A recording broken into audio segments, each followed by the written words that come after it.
आप देखें अच्छा मैं ये बैच नहीं, ये हाँ, बैच इसी की होती है ना जो बैत आप।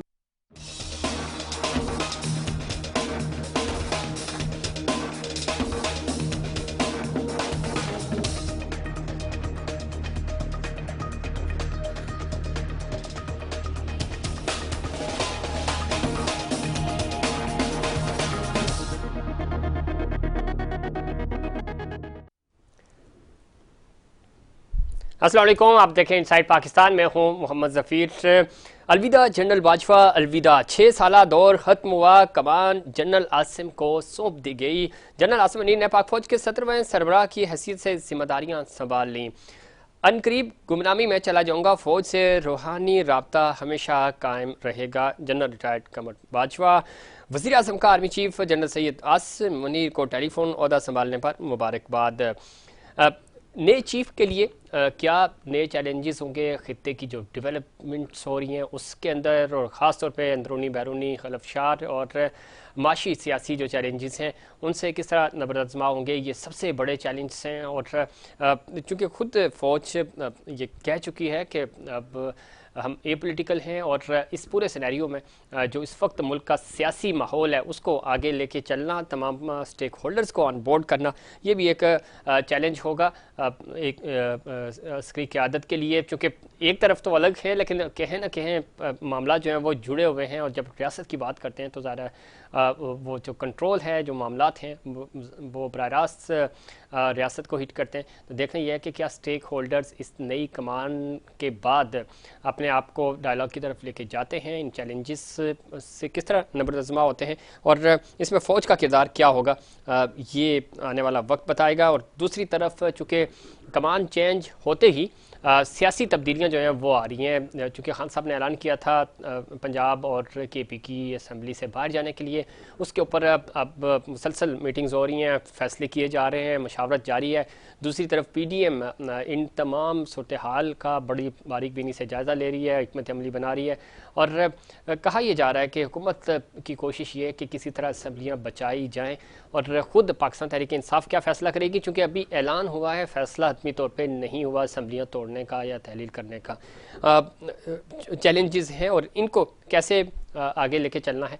क्या स्टेक होल्डर्स इन तमाम इश्यूज़ पे कोई दरमियानी रास्ता निकालेंगे, या असम्बलियाँ टूटेंगी? अगर असम्बलियाँ टूटती हैं तो इलेक्शन कमीशन कह चुका है कि मुतलका, यानी अगर पंजाब असम्बली डिज़ाल्व होती है और के पी असम्बली डिज़ाल्व होती है तो वहीं पर ज़िमनी इंतखाबात कराए जाएंगे, जनरल इलेक्शन की तरफ नहीं जाएंगे। कौमी असम्बली पर इसका कोई बराह रास्त असर नहीं पड़ेगा कानूनी और आइनी लिहाज से। दूसरी तरफ इस वक्त चूँकि जोड़ तोड़ चल रहा है, आसिफ अली जरदारी साहब भी प्लान कर रहे हैं चीज़ें, और इमरान खान की हिकमत अमली को नाकाम बनाने के हवाले से पीटीएम जो है वो सरगर्म है। क्या नताइज आएंगे और अगले दिनों में क्या कुछ सियासी फैसले होंगे, इस पर भी बात करेंगे। और साथ ही साथ पाकिस्तान पीपल्स पार्टी यौम तासीस मना रही है, और तैयारियाँ अरूज पे हैं, कल उनका यौम तासीस है। इस वाले से भी प्रोग्राम में आगे चल के बात करेंगे। हमारे साथ पैनल मौजूद है जनाब सदीकुल फारूक साहब, सीनियर रहनुमा है मुस्लिम लीग नून के, वीडियो लिंक के जरिए में ज्वाइन कर रहे हैं इस्लामाबाद से। सदीकुल फारूक साहब, खुश आमदीद कहते हैं आपको प्रोग्राम में। बहुत साहिबा शुक्रिया। नदीम साहिबा हमारे साथ मौजूद हैं, एमएनए है पाकिस्तान तहरीक इंसाफ से। साहिबा नदीम साहिबा, खुश आमदीद कहते हैं आपको भी शो में। बहुत शुक्रिया आपका। ताहिर हसन साहब हमें ज्वाइन कर रहे हैं, सीनियर सहाफ़ी तज्ज़ियाकार। ताहिर हसन साहब, खुश आमदीद कहते हैं आपको भी शो में। जी शुक्रिया बहुत।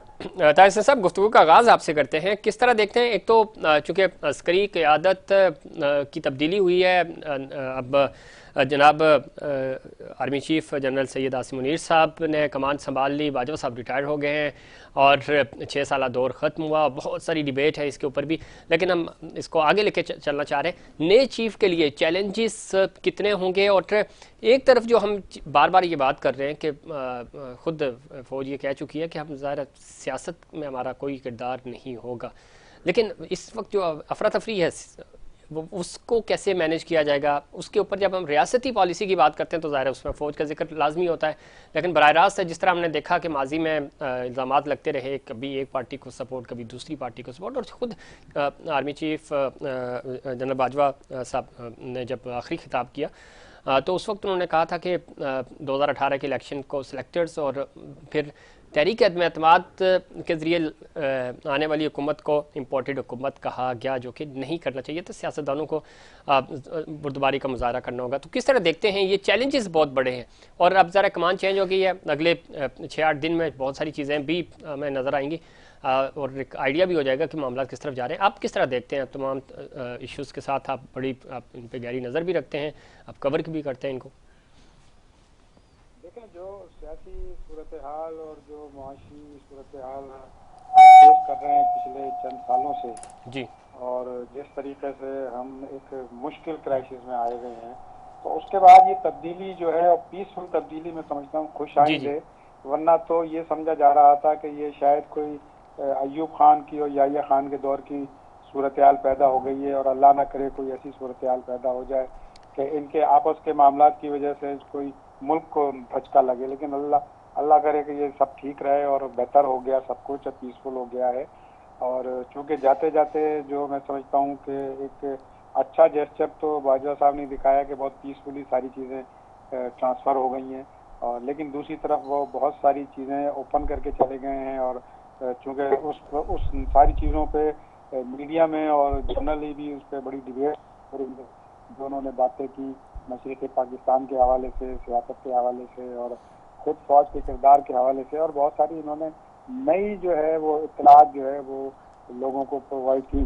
तो ये एक बड़ा एक मुश्किल मरहला है। इसके लिए तो मैं समझता हूँ कि आने वाली जो क़यादत है उसको बहुत ही अपनी सूझबूझ से काम लेना होगा, बहुत अपनी जो है विजन से काम लेना होगा। और ये अब मैं समझता हूँ कि उनको एक नया जो है रास्ता खोलना होगा आगे जाने के लिए, मुल्क और कौम को आगे जाने के लिए, उनके अपने इदारे के लिए और सियासी सूरत हाल के लिए, जमहूरियत के लिए कुछ नई राहें मुतय्यन करनी पड़ेंगी। और ये और सारा का सारा डिपेंड करता है नई आने वाली क़यादत के ऊपर, क़यादत पर। बिल्कुल ठीक कह रहे हैं। एक डिवाइड है ताहिर हसन साहब, हमने देखा और बहुत बड़ा डिवाइड है पॉलिटिकली, और ये डिवाइड अगर इसी तरह कंटिन्यू रहा तो वो मुल्क पाकिस्तान के लिए ख़तरा हो सकता है। सामा नदीम साहब, आप किस तरह देखती हैं, एक 6 साल दौर ख़त्म हुआ जनरल बाजवा साहब का और अब जनाब आसिम मुनीर साहब ने कमान संभाल लिया है, इस पूरे माजी को किस तरह देखते हैं इन 6 सालों को, और आने वाले जो हालात हैं, जिस तरह तारिक साहब से भी बात हो रही थी, चैलेंजेस हैं और इन चैलेंजेस को मिलकर ही हल किया जा सकता है तमाम स्टेक होल्डर्स की तरफ से, इसमें इस्टेब्लिशमेंट और पॉलिटिकल स्टेक होल्डर्स भी शामिल हैं। जी शुक्रिया बहुत। बिस्मिल्लाहिर्रहमानिर्रहीम। पहले तो मैं जो है जनरल आसिम मुनीर साहब को खुशामदीद कहूँगी, और मैं समझती हूँ कि हमारी पार्टी की तरफ से भी ये बड़ा एक पॉजिटिव उसमें हम ले रहे हैं, और हम उम्मीद करते हैं कि ये एक ऐसे विजनरी लीडर साबित होंगे जो तमाम चीज़ों को जोड़ के, और इस वक्त जो हम जिस माशी खलफशार से गुजर रहे हैं और जो हम चाह रहे हैं कि एक सियासी इस्तेहकाम आए खत्ते के अंदर, मुल्क के अंदर इंटरनली भी और खत्ते के अंदर भी, वो उसमें उनकी बसारत जो है वो एक दूररस्त जो है वो साबित होगी जी। इंशाल्लाह। मैं समझती हूँ कि देखिए पिछले दौर के अंदर अगर बहुत सारी चीज़ें जिसमें मैं कमेंट नहीं करना चाहूँगी, लेकिन अच्छाइयाँ जो पॉजिटिव्स थी उनको भी अगर आप देखें तो टेररिज्म का बड़ा अच्छा मुकाबला हुआ, जिसके अंदर हमने एक अच्छी पॉलिसी भी अपने हुकूमत में दी। जियो इकनॉमिक जो थी वो डिफेंस पॉलिसी थी, खुद मुख्तारी की तरफ हमने सेल्फ सफिशेंसी की तरफ जो है उस पॉलिसी में जिक्र किया। तो अगर इसी को लेकर आगे चला जाए तो मेरे ख्याल में ये मुल्क के लिए इस वक्त जो हम बहरान से गुजर रहे हैं उसको हम सहारा दे सकेंगे। ठीक, बिल्कुल ठीक कह रही हैं, और अफ़वाम व तफ़हीम से आगे बढ़ा जाए तो चीज़ें बेहतर हो सकती हैं, और ज़रूरी है पॉलिटिकल लीडरशिप के लिए भी, अस्करी क़यादत के लिए भी। सदीकुल फारूक साहब, चूँकि एक अच्छी चीज़ है जो एक रीत कायम हुई, कम अज़ कम जो सीनियरिटी बेस नाम थे और उन्हीं को कैरी फॉरवर्ड किया गया और उन्हीं को कंसिडर किया गया आपकी पार्टी की तरफ से, और ज़ाहिर हुकूमत आपकी है, वज़ीर-ए-आज़म आपके, और PTI ने भी उन नामों को खुशामदीद कहा। एक मैंने देखा कि एक माहौल बना और अच्छी रीत कायम हुई। कम से कम उससे पहले तो हमने देखा कि ज़रा सब पार्टीज चाह रही थी, लॉबिंग वगैरह हुई और होती है, कोई बुरी बात भी नहीं है, लेकिन एटलीस्ट कंट्रोवर्शियल नहीं हुआ मामला। जब प्रपोजल चला गया प्राइम मिनिस्टर साहब की तरफ से, डिफेंस मिनिस्ट्री की तरफ से जब समरी आ गई तो उसको आगे ले जाया गया। किस तरह देखते हैं अब ये माहौल, मोमेंटम यहाँ से ब्रेक नहीं होना चाहिए? मैं पॉलिटिकली तो आगे आऊँगा, लेकिन मैं चाह रहा हूँ कि बाजवा साहब का जो 6 साल दौर था इसके ऊपर और एक थोड़ा सा माहौल बन रहा है बेहतरी के लिए, वो जो चाहे आपके शिकवे हों या पीटीआई के शिकवे हों, वो शिकवे शिकायत पीछे छोड़ते हुए इस सारे अमल को, इस लैगेज को पीछे छोड़ते हुए हमें आगे बढ़ना चाहिए। तो सियासी अस्करी क़यादत से आप क्या तवक्को कर रहे हैं? बिस्मिल्लाहिर्रहमानिर्रहीम। मोहम्मद ज़फ़ीर साहब बहुत शुक्रिया। मैंने ताहिर हसन साहब की और तायरा नदीम साहब ठीक अच्छी गुफ्तगू जी जी। मैं भी अपना सैयद आसिम मुनीर साहब को इस तकर्रुर पर मुबारकबाद देता हूँ और दुआ करता हूँ कि उनका ये तकर्रुर जो एक बुनियादी उसूल यानी सीनियरिटी के उसूल पर हुआ, पाकिस्तान के लिए और उनके इदारे के लिए एक नेक फाल साबित हो। दूसरी बात यह है कि जी। आपने पहले चैलेंजेस की और कुछ और बातें की हैं। जी सर। आप देखें, एक तो उनका इंटेलिजेंट कोशेंट, जब वो सोर्ड ऑफ ऑनर लेते हैं तो इसका ये मतलब है कि वो बहुत से अपने साथी, क्लास फेलोज, कोर्समेट से बेहतर रहेगा। जी जी। दूसरा, MI के वो सरबराह रहे हैं, वो तजुर्बा और वो मालूमात हैं। ISI के भी 8-9 महीने जी। वो सरबराह रहे हैं, वो तजुर्बा और मालूमात भी हैं। तो इस लिहाज से मैं ये समझता हूँ कि उन्हें चीज़ों को आगे बढ़ाने में कोई दुश्वारी पेश नहीं आएगी और उनका चैलेंज दोनों बॉर्डर्स पर, मशरकी और मगरबी बॉर्डर्स पर क्या हो रहा है, जी सर। दहशतगर्दों ने चैलेंज दे दिया। तो मुल्क की सलामती के हवाले से जो चैलेंजेस दरपेश हैं उन पर उन्हें बहुत तवज्जो देनी होगी। ठीक। मैं उनके चेहरे के तासुरात भी देख रहा था, मैं उनकी गुफ्तगू को भी थोड़ा सा जो मेरे सामने आई, मैं देखा तो मुझे महसूस हुआ कि वो तसन्नो से काम नहीं ले रहे, वो अपने दिल की बात कर रहे हैं और बेधड़क कर रहे हैं। ठीक। तो ये भी शख्सियत की अच्छी अलामत है। अब आ गई सियासी बात, सियासत की बात। ठीक। तो उसमें बाजवा साहब ने ये कहा कि मैं तो गुमनामी में चला जाऊंगा। नहीं, उन्होंने जो कुछ किया है वो गुमनामी में तो नहीं जाएंगे। लोगों को याद आते रहेंगे और मेरा ख्याल है उन्हें छींके भी आती रहेंगी। सही। तो लेकिन उन्होंने एक अच्छा काम किया कि एतराफ़ कर लिया सिटिंग आर्मी चीफ के तौर पे, और जब सिटिंग आर्मी चीफ के तौर पे उन्होंने एतराफ़ कर लिया, फिर उसके बाद ये कहना कि जी इम्पोर्टेड नहीं कहना चाहिए था। उनको मालूम है कि बेनिफिशियरी कौन है। मैं ज्यादा नहीं कहूँगा बस, लेकिन ये बात जो सबसे अच्छी हुई, हम आगे चल के इस पे बात भी करेंगे, लेकिन सिद्दीकुल फारूक साहब, एक जो इंपॉर्टेंट चीज़ है, मैं ये समझता हूँ कि जो आप माजी की बातें कर रहे हैं, ज़ाहिर मैंने पहले इंट्रो में भी कहा कि गिले शिकवे आपको भी थे, पीटीआई को भी थे, कभी आपके वो फेवरेट थे, कभी पीटीआई के वो फेवरेट थे।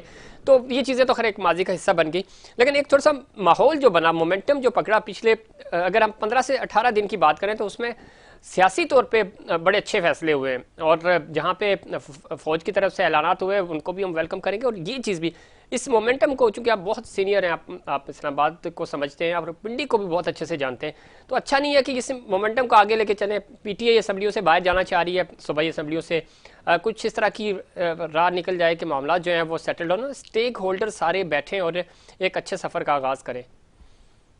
एक मोमेंटम की जो आपने बात की है, वो 2 अपॉइंटमेंट्स के हवाले से जो उसूली तौर पर की गई और वो मुतनाज़ा अल्हम्दुलिल्लाह बनी ही नहीं, क्योंकि एक उसूल पकड़ा, ठीक, कि भाई सीनियर मोस्ट। दुआ ये है कि यही उसूल चलता रहे। ठीक है जी। दूसरी बात आप पॉलिटिक्स के हवाले से कर रहे हैं।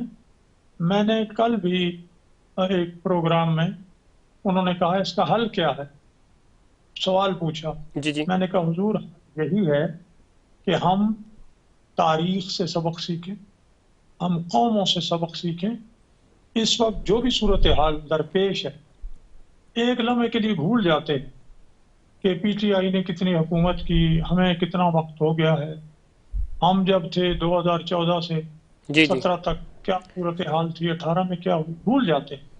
पार्टी पॉलिटिक्स से ऊपर उठते हैं ठीक है। और हम बैक। उसी तरह जिस तरह जब पेशावर आर्मी पब्लिक स्कूल का सान्या हुआ 16 दिसंबर 2014 को और नवाज शरीफ साहब ने ऑल पार्टीज कॉन्फ्रेंस बुलाई, तो इमरान खान साहब को, जिन्होंने 126 दिन धरना दिया, कॉल ऑफ जिनकी किया। वजह से चीनी सदर का जो है वो दौरा मुलतवी हुआ, पाकिस्तान को खरबों रुपए का नुकसान हुआ, ठीक। तो उसको बुला के उन्हें अपने दाएं तरफ बिठाया और कहा कि बैठे, सारी कौम बैठे, सारी लीडरशिप बैठे और हम दहशतगर्दी के खात्मे के लिए एक पॉलिसी जो है वो बनाएं और मुसल्लह अफवाज के हवाले करें और खुद उनके यानी पुश्त पनाह बने। ठीक है। तो ये है अप्रोच। अगर हमारी सारी लीडरशिप समेत पीटीआई के, अगर वो चाहती है कि पाकिस्तान मुश्किलात से निकल आए। सदीक उल फारूक साहब, चूंकि ब्रेक पे भी जाना है और मैं चाह रहा हूँ कि चूंकि हम जो आर्मी से एस्टेब्लिशमेंट से रिलेटेड जो गुफ्तगू है हम इस पे जी जी एक जुमला तो सारे बैठ जाएं जी जी और जितने पाकिस्तान के कोर इश्यूज हैं, स्ट्रेटेजिक इश्यूज हैं, जी जी उन पर एक इत्तेफाक राय बना। ठीक है इत्तेफाक सर, बिल्कुल अच्छी बात है, इत्तेफाक राय होना भी चाहिए, लेकिन एक क्विकली मैं आपसे जवाब चाहूँगा और फिर बाकी पैनलिस्ट से भी, और फिर हम ब्रेक पे जाएंगे। फौज चूंकि कह रही है कि हम ए पोलिटिकल हो गए हैं, जो कि पिछले 4, 6, 8 महीने से बल्कि कहा यह जा रहा था और आखिर पे बाजवा साहब ने भी ये जाते जाते कह दिया। सर इस वक्त रोल जो है बड़ा, यानी पीटीआई को और आपको एक जगह बिठाना सबसे बड़ा इशू है ना, तो इस हवाले से किसका किरदार हो सकता है या क्या ऐसा पॉइंट हो सकता है? जिस तरह आपने एपीएस की बात की तो वो एक सानिया हुआ, बदकिस्मत सानिया था, तो उसकी वजह से ज़्यादा सब कुछ कॉल ऑफ करके बैठना पड़ा, जो कि अच्छी बात थी। क्या क्यों हम हादसात का ही इंतजार कर रहे हैं? ऐसा क्यों नहीं हो सकता कि शहबाज शरीफ साहब ऐलान कर दें कि जी मैं इमरान खान साहब से मिलने के लिए तैयार हूं, या खान साहब खुद के कि आए, ठीक है मुझे आप पसंद नहीं है जो भी मैं आपके बारे में सोचता हूं, लेकिन ठीक है पॉलिटिकल स्टेक होल्डर होने के नाते, बड़ी जमात होने के नाते हम डायलॉग पे बैठेंगे, रिफॉर्म्स के लिए तैयार है। तो ये इस तरह की कोई राय, इस तरह की चीज़ क्यों सामने नहीं आ रही? क्योंकि अगर आर्मी ने इंटरफेयर किया तो फिर मसला वही होगा कि आपको भी बुरा लगेगा, उनको भी, किसी एक के खिलाफ तो मामला चला जाता है, तो आर्मी तो पीछे हट रही है इस पूरे मामले से। मुस्लिम लीग नून ने और मौजूदा जो गवर्नमेंट और उस वक्त की अपोजिशन थी, उन्होंने तो पीटीआई की क़यादत से इमरान खान से ताउन किया, यानी टू द एक्सटेंट के बिलावल भुट्टो जरदारी ने कदम बढ़ाओ इमरान खान हम तुम्हारे साथ हैं का नारा भी कौमी असम्बली में लगा दिया। जी फिर मैं रिपीट जल्दी से करूं, टीएलपी के धरने पे साथ दिया, ठीक, भारतीय जारहियत के साथ डट के खड़े हुए, कोरोना पे साथ खड़े हो गए। जो सिद्दीक साहब मैं यही कह रहा हूँ, जहां जहां आप खड़े हुए वहां वहां एस्टेब्लिशमेंट की बैकिंग थी, उनके बगैर आप आपस में नहीं बैठ रहे ना। मेरा सवाल ये है, आज वो कह रहे हैं हम पीछे हट रहे हैं, तो आप लोगों ने इनिशिएट करना है ना। जी नहीं सपोर्ट, नहीं बैटिंग थी, हमने अपने तौर पर ताउन पेश किया। अभी जो अपना प्रेसिडेंट आसिफ, इन्होंने क्या नाम है, अलवी साहब जो कोशिशें की हैं, मेरे ख्याल में कुछ 3 एफर्ट्स उन्होंने की हैं जी ऐसे ही, और वो कहते हैं कि मैं कामयाब नहीं हो सका, तो ये उनकी बात इमरान खान साहब ने नहीं मानी। अच्छा, बैठे पहले तो वही बात, चले ठीक, मुताबात ना करें, शरायत ना लगाएं, पहले बैठे तो सही, डायलॉग ज़रा यहीं से शुरू होंगे। सामान नदीम साहिबा, एक तो सदीक उल फारूक साहब जो बात कह रहे हैं और सदर अलवी साहब से हमारी भी मुलाकात हुई थी और उस वक्त वो ये कह रहे थे, क्योंकि उस वक्त तक 2 बड़ी मुलाकातें हो चुकी थी और कुछ चीज़ें बेहतर होती हुई हमें नज़र आ रही थी। हमारी मीटिंग हुई, उन्होंने कहा कि जी, हम सवाल किया था उनसे, तो उन्होंने कहा कि कोशिश है कि शहबाज शरीफ साहब और खान साहब भी मीटिंग करें, उसके हवाले से बातचीत हो रही है, जिसका हवाला सदीक उल फारूक साहब भी दे रहे हैं, तो उस पर कोशिश की गई, ज़ाहिर अभी तक मुलाकात हो नहीं सकी। अलवी साहब की नाकामी, यानी इस मुलाकात के वाले से सदीक उल फारूक साहब अभी ये कह रहे हैं कि खुद खान साहब ही नहीं मिलना चाह रहे, तो क्या वजह है साहिबा नदीम साहिबा कि खान साहब वसीतर मफाद में रिफॉर्म्स के लिए और इनके साथ बैठ के बात करें और नए इलेक्शंस की तरफ जा सकें? देखिए, बात ऐसी तो नहीं है। बात जब हम करना चाहते थे उस वक्त भी, जब अदम एतमाद का टाइम था, उससे पहले भी जी जी जब हुकूमत शुरू हुई तब भी हमने हाथ बढ़ाया था, तब भी हमने कई मौक़ों पे इनसे जो है वो हमने चाहा कि हमारे साथ बैठें, लेकिन आपने देखा कि 3 मार्चेस इनकी तरफ से भी आए, उनमें भी शुक्र करें कि हमने उनको उस वक्त एक इतनी सिक्योरिटी फराहम की कि वो पीसफुली वो मार्चेस खत्म हो गए। और हम अभी भी यही कह रहे हैं कि आपने तो देखे ना, आपके तो बयानात इससे पहले आ रहे थे कि अगर आप वाकई इलेक्शन चाहते हैं तो आप जो हैं वो अपनी जो सूबाई हुकूमतें उनको खत्म करें, तो हम दूसरे दिन ही इलेक्शन करा देंगे। ठीक आज है। इनका यू टर्न ये क्यों हाँ, आ गया नहीं, है? इस पे मैं आऊंगा, ब्रेक में बात आऊंगा, लेकिन अभी कोई इमीडिएटली ऐसा कोई माहौल बन रहा है आपकी तरफ से? चलो सेकंड ईयर लीडरशिप बात करें, उनकी तरफ से सेकंड ईयर लीडरशिप करें। मैं तो कहता हूँ खान साहब, ये सेकंड और थर्ड की तो बात होनी भी नहीं चाहिए, हेड टू हेड मुलाकात होनी चाहिए और बात खत्म हो जाए, किसी को मैसेंजर बना के भेजने की जरूरत ही नहीं है। हम भी यही चाहेंगे। मेरे ख्याल में तो इमरान खान ने हमेशा कहा है कि आप हमारे साथ बैठें और 1 to 1 बात करें। वो तो हर कदम पे कह रहे हैं कि आइन और कानून में रहते हुए मैं काम करूंगा। और चले, ये तो अच्छी बात है साहब साहब, अगर जी जी इस वक्त तो जो अशद जरूरत है उसी के तहत हमने ये फैसला किया, वरना अपनी हुकूमत कौन गिराना चाहता है। बिल्कुल ठीक कह रही है। और जो इस्लामाबाद ना जाने का फैसला है, ज़रा आगे चल के हम इस पर भी बात करेंगे कि उसका कितना फ़ायदा और हुआ पाकिस्तान तहरीक इंसाफ को, और ना जाने से क्या नुकसान हुआ या हो सकता था। ताहिर हसन साहब, दरमियानी रास्ता क्या निकल सकता है? दोनों पैनलिस्ट हमारे चूंकि अपनी अपनी जमात की पॉलिसी को भी उन्होंने देखना होता है, लेकिन हम ये देख रहे हैं कि माजी में सदीकुल फारूक साहब या साहिबा नदीम साहिबा जो भी कहें, हमने देखा कि फ़ौज की तरफ से बड़ा ज़रा एक बैकिंग होती थी, तभी जाके सारे बिल पास होते थे, चीज़ें मैनेज होती थी, जॉइंट सेशंस होते थे। पॉलिटिकल स्टेक होल्डर्स, जब फ़ौज कह रही है कि हम पीछे हट रहे हैं, और जो कि वो कह रहे हैं बार बार, तो स्टेक होल्डर्स ही नहीं आपस में बैठ रहे ना, सारे लोग बैठ जाएं और डिसाइड करें कि इलेक्शंस कैसे होंगे, रिफॉर्म्स क्या हो सकते हैं, धांधली का जो शोर मचता है वो कैसे कंट्रोल किया जा सकता है, उसको कैसे मिनिमम किया जा सकता है। तो इस वाले से अलवी साहब की जो कोशिश है वो आपने देख ली, हमने भी देख ली, तो वो बेचारे तो बेबस नज़र आ रहे हैं। तो फिर कौन ऐसा बंदा होगा आर्मी यानी इस्टेब्लिशमेंट को माइनस करने के बाद, जो इन सब स्टेक होल्डर्स को, पॉलिटिकल स्टेक होल्डर्स को, चाहे एक बंदे की जमात है या वो सबसे बड़ी सियासी जमात हो, उन सबको एक एजेंडे के ऊपर इकट्ठा करने के लिए? ताहिर साहब। हाँ, नहीं देखिए, बात ये है कि सारी की सारी जिम्मेदारियां अब इन सब पे आयद होती हैं जी। ये सारे स्टेक होल्डर हैं और इन्हीं को ठीक करना है। इन सब ने मिलकर खराब किया तो ठीक करने की जिम्मेदारी भी इनकी बनती है। अब बात यह है कि इनके अंदर जो सीनियर एलिमेंट है, जो बेहतर लोग हैं, जो बात को समझते हैं, आगे बढ़ा सकते हैं, उनको आगे करना चाहिए। जरूरी नहीं कि ऐसे लोग ही बात करते रहे, और थोड़ा सा लीडरशिप को अपनी बयानबाजी में कंट्रोल करना पड़ेगा, पॉलिटिकल होना पड़ेगा। और जिस तरह आर्मी वालों ने अब पॉलिटिकल अपना स्टेट जो है वो डिसाइड कर लिया है, तो आपको पॉलिटिकल अपने उस पर डिसाइड करना पड़ेगा कि आप कैसे पॉलिटिकल लोग हैं कि पॉलिटिकल अंदाज में चीजों को हैंडल नहीं कर रहे हैं। अब असल चैलेंज तो पॉलिटिकल लोगों पे आया है कि आप ठीक करें चीजों को, आप जाके बात करें आपस में। और मेरा ख्याल ये कि इमरान खान साहब को भी जो है वो अब अखाड़े से निकल के जो है वो सियासत में आना पड़ेगा। इसी तरह नून लीग को भी जो है वो अपना थोड़ा सा कंट्रोल करके मामला को आगे बढ़ाना पड़ेगा। ताहिर साहब, अब ज़िमनी सवाल, चूंकि खान साहब ने दो जैसे तो खान साहब के बड़े अच्छे रहे। ताहिर साहब, एक तो मामला कंट्रोवर्शियल नहीं बना सदर की तरफ से, बन सकता था, उसकी गो की इतनी कोई वो नहीं थी, लेकिन कंट्रोवर्शियल नहीं बनाया। वसीतर मफाद ने अच्छा फैसला किया, जो कि आपने भी, हम सब का रोल हो सकता था और हो भी सकता है अगर वो चाहें, क्योंकि उन्होंने अपनी बहुत सारी बातों में वो इस तरह की कि वो उन्होंने ये उसके बाद अंदाजा हुआ कि शायद सदर साहब ने तो शायद कॉन्स्टिट्यूशन भी सही से नहीं पढ़ा हुआ, वरना बहुत सारी बातें वो नहीं करते, और नहीं करते तो बहुत बेहतर हो। चलिए ठीक है, लेकिन दूसरा एक खान साहब ने धरना कॉल ऑफ किया। सर, इस्लामाबाद नहीं गए प्रेसिडेंट बनना चाहिए। ताहिर साहब इस्लामाबाद नहीं गए, उन्होंने वहीं मार्च अपना खत्म कर दिया, अच्छी बात है। और अब वो ज़ाहिर असेंबली से बाहर आ रहे हैं, ये एक अगली डिबेट है जो हम ब्रेक के बाद बात करेंगे।